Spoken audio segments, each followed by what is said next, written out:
Good morning and welcome to the Peorian. I'm your host, Paul Gordon. A few months ago, the area around the tower in Peoria Heights was the source of curiosity for area residents. There were a lot of people on the roof of the tower. There were lights galore with music seeming to be coming from the sky, a fiddle even. Well, topping it all off was a helicopter circling around the tower even after darkness had fallen. Was it some kind of military exercise or what? Well, actually, it was the filming of the pilot episode of Heartland Sound Staged, a new local venture that aims to showcase unique area bands in unique area locations. And when it comes to concert stages, you probably can't get much more unique than the observation deck of the Peoria Heights Tower. The band in the pilot episode is the Roundstone Buskers, and unique would be a good way to describe their music, since we are talking about Central Illinois. The Buskers play largely Irish music, and it's much more than Danny Boy. Now, this group rocks. The pilot episode of Heartland Sound Staged airs November 22nd, Thanksgiving Day, on PBS station WTVP. And to producers, hope it would just be the start of something special for Central Illinois and beyond. Two of those producers are my guests today, and we'll discuss the program and even show a little bit of that first episode when we come back. Welcome back to the Peorian. My guests today are Robin Crowe and Brian Fox Ellis, producers of Heartland Sound Staged, a new program that showcases unique bands performing in unique venues. Welcome.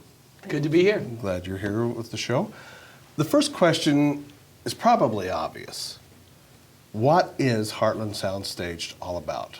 I guess what I'm asking is, what's the concept? Yeah, well, in half a sentence, you've already given us a clue. It's taking arguably some of the best musicians in the Midwest, and there's a lot of great talent that's come out of this area, and then putting them in really unique situations, like our pilot is filmed on top of the Peoria Heights water tower with the Roundstone Buskers, and we're 200 feet in the air. We had a helicopter flying over. We had a 10-camera shoot. It's really, a top quality production.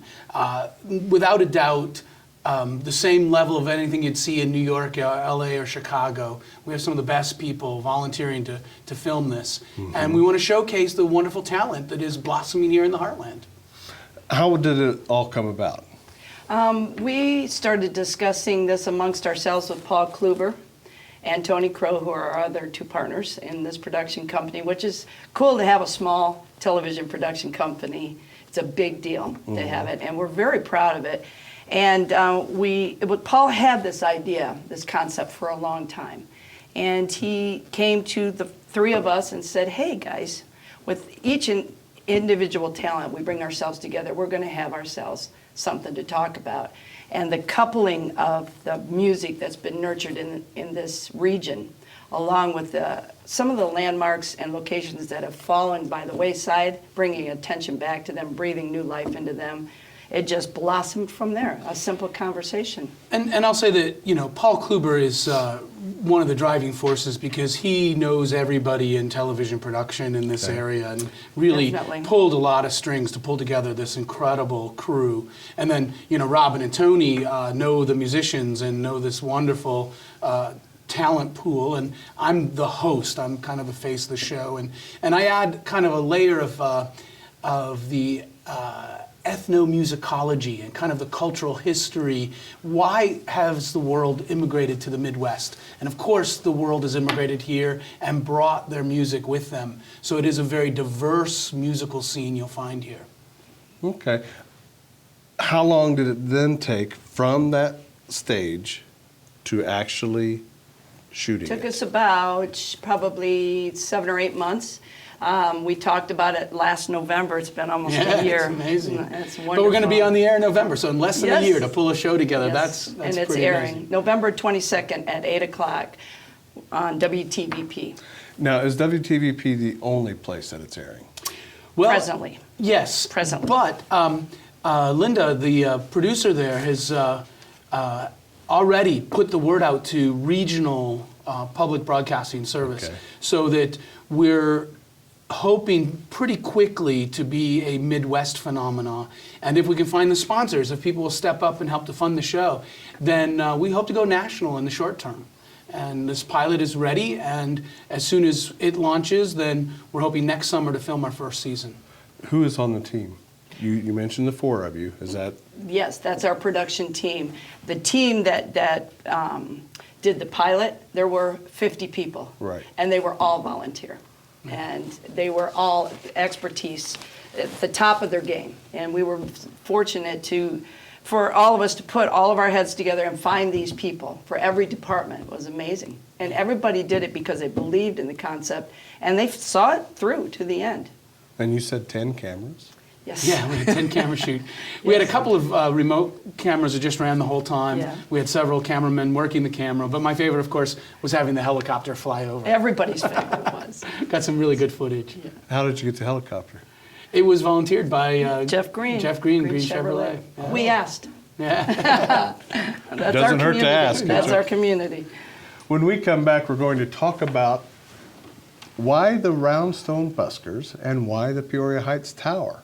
Why were they chosen for the pilot, and what kind of bands and locations does this organization have in mind for future episodes? But first, here's a clip that was put together from the filming of the pilot episode. I hope you enjoy it.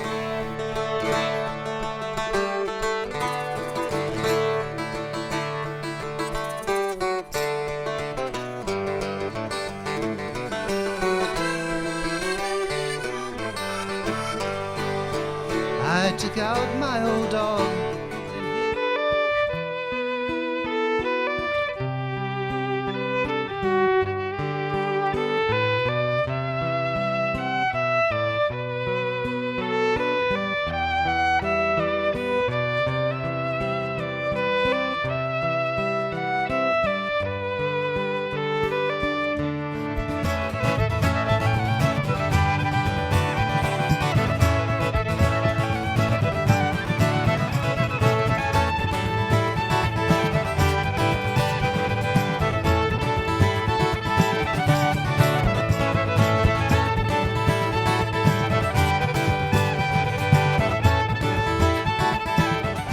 She said she couldn't dance unless she had her wellies on, but when she had them on, she danced as well as anyone. Wouldn't go to bed unless she had a shimmy on, but when she had it on, Lord, she'd go to bed with anyone with her.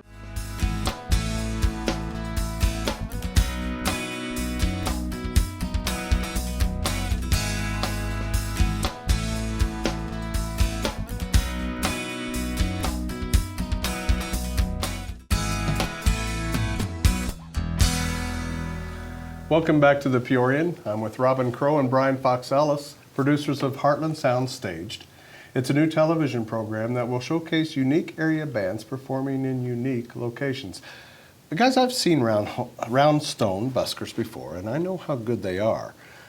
But why was that trio chosen for your pilot episode?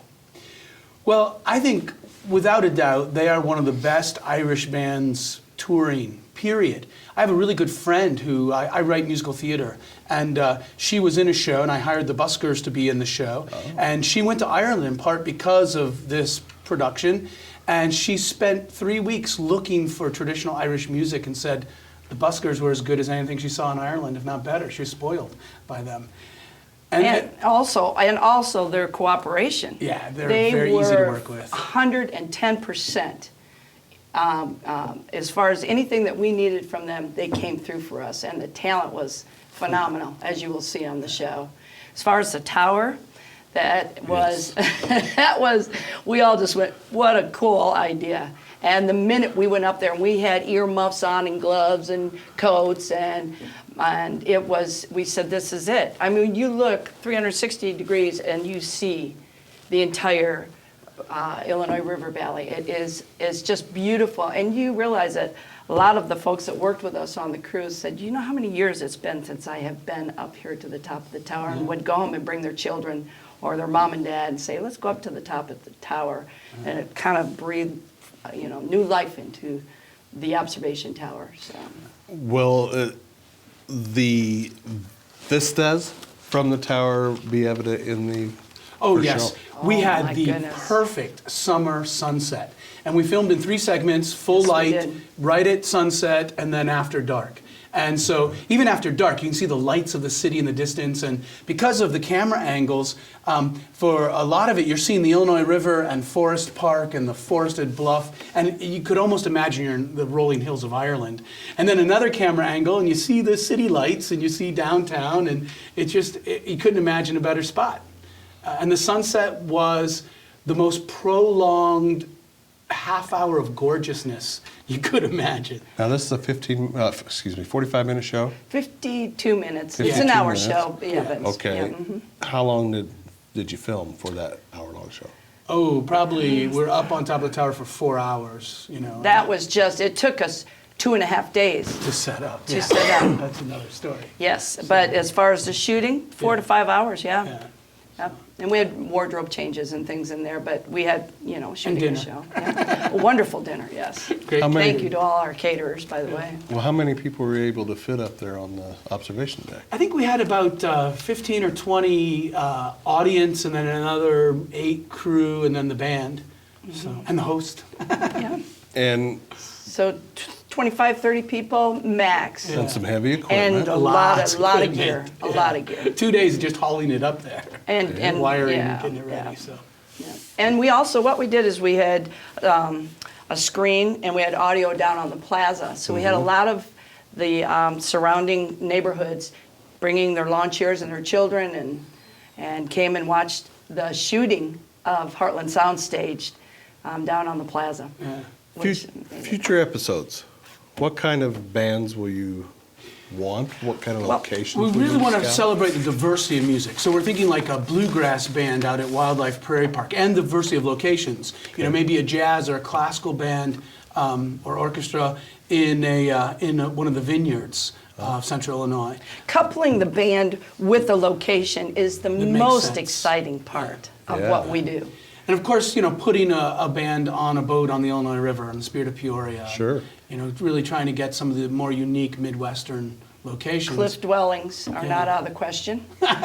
They may be when we get right down to it, but we are Oh, there's open some to beautiful anything. Our spots, scouting trips are like a field trip for us. What about your own band? Oh, definitely. Where would you like to I'm be, going Robin, if you had to choose You your know, best oh, there's so many places. I couldn't even begin to tell you. I'll sing anywhere. Right. Well, if you don't know Rocky Glen, there's a really wonderful bluff and cave-like glen on the south side of Peoria. So That's really one of the cool. places we'll be looking Very at. cool. We're going to take a break now for messages, and when we come back, we're going to talk about what Heartland Sound Staged needs to plan its future. But first, here is our own Kevin Kaiser to talk about books and what he's been reading lately. Stay tuned. Whether they are about presidents or auto body shop owners or award-winning directors, there's nothing people love more than a good old-fashioned sex scandal. Even more so if the person in question is known to be a champion of so-called family values. Double bonus if he's a well-known writer, and triple bonus if he's a cultural demigod. Which brings us to another edition of Kevin Reads Stuff So You Don't Have To. This week it's The Great Charles Dickens Scandal by Michael Slater. The author is an emeritus professor of Victorian literature at the University of London, which is good enough for me. And it's true, the man who wrote A Christmas Carol in a Bleak House nearly had his career and reputation destroyed by a salacious scandal brought on by a dalliance he had with a teenage actress. Dickens was 45 at the time when he fell in love with Ellen Ternan, who was only 18. Dickens by this time had been married to his wife Catherine for over 20 years and had 10 children. The year was 1858 and divorce was unthinkable, so Catherine decided to pick up and leave, taking one child with her and leaving the rest with her sister Georgina. Dickens and Ternan stayed together for the rest of Dickens' life, but were forced to hide their affair, something modern-day couples might want to consider. When the pair were on a train that was derailed, causing many deaths and injuries, Dickens had to connive his way out of a court appearance, which would have forced him to disclose who his traveling companion was. Again, 1858.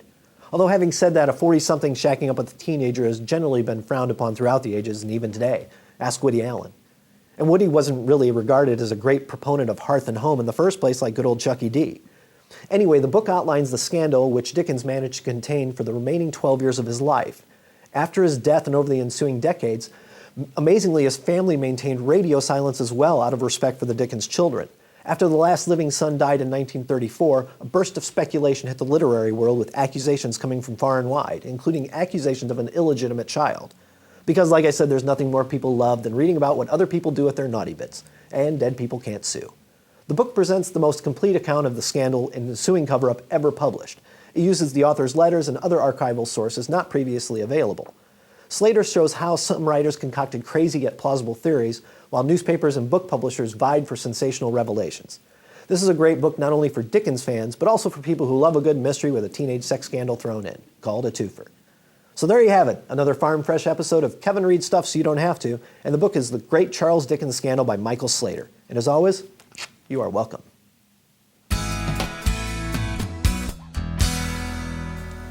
Welcome back to the Peorian. I'm with Robin Crowe and Brian Fox Ellis of Heartland Sound Staged.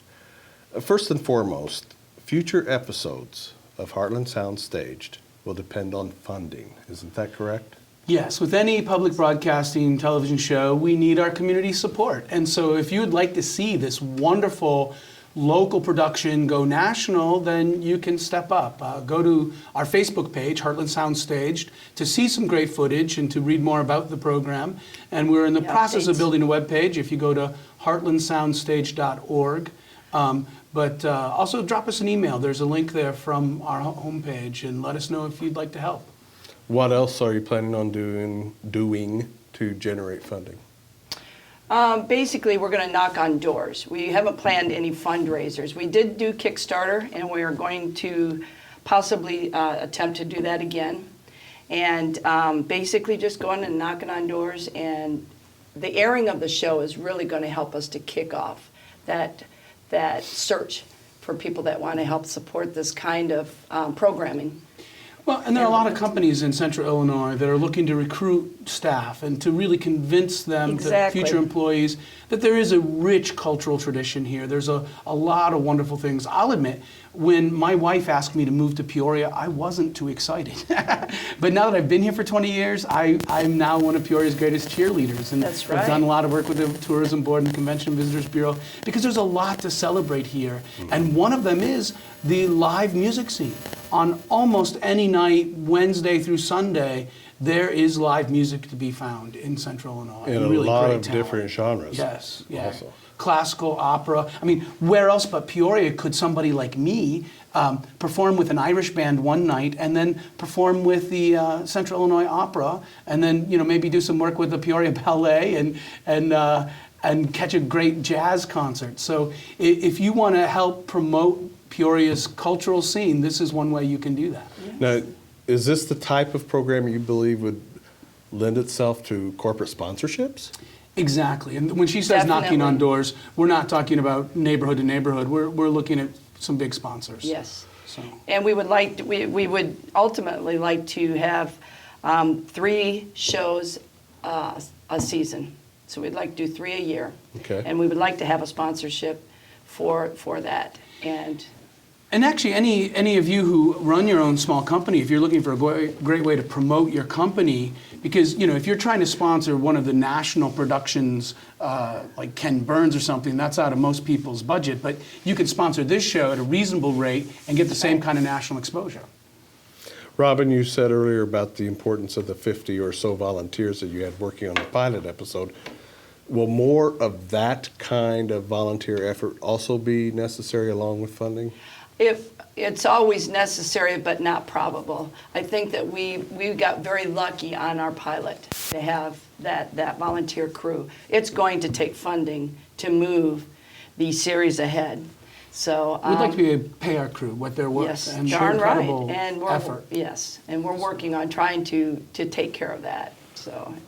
How will you find volunteers? I mean, there's a chance that your future shows may not be in Peoria. You may not have the same pool of volunteers available. Right. And when we worked with these people that came from around the surrounding area here, they were all interested in the concept of Heartland Sound Stage. And so therefore, there are some of those folks that are willing to travel with us within a certain radius to help us to shoot some of these. We actually had folks coming from Champaign and Springfield and throughout Central Illinois because they're excited about this program. They really want to be on board. And we're thinking initially, you know, we're going to probably stay closer to home, but then as the show grows in popularity and as we get more funding and can afford it, then road trip. You know, let's go to Kansas, let's go to Missouri, let's film in some of the more unique locations throughout the Heartland. How would you build a volunteer base for that? Well, we'd have a core crew that is paid. Okay. And then I think when we're moving into those kinds of locations, that there would probably be some local effort as well. Okay. But, you know, we were spoiled having 50 Sure. wonderful professionals on this pilot. I think we could do the show with fewer, without sacrificing the quality. And if we have funding, then we can afford to bring them along.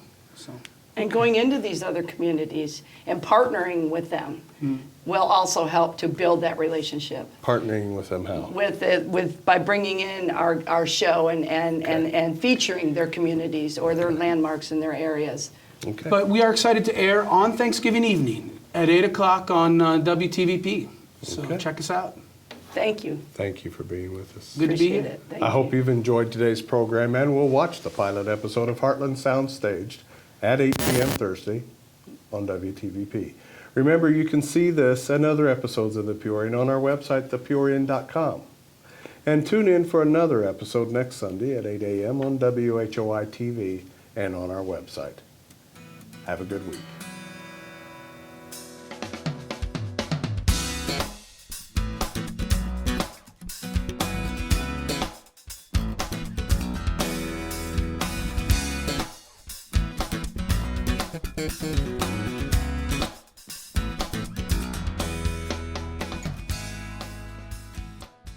Música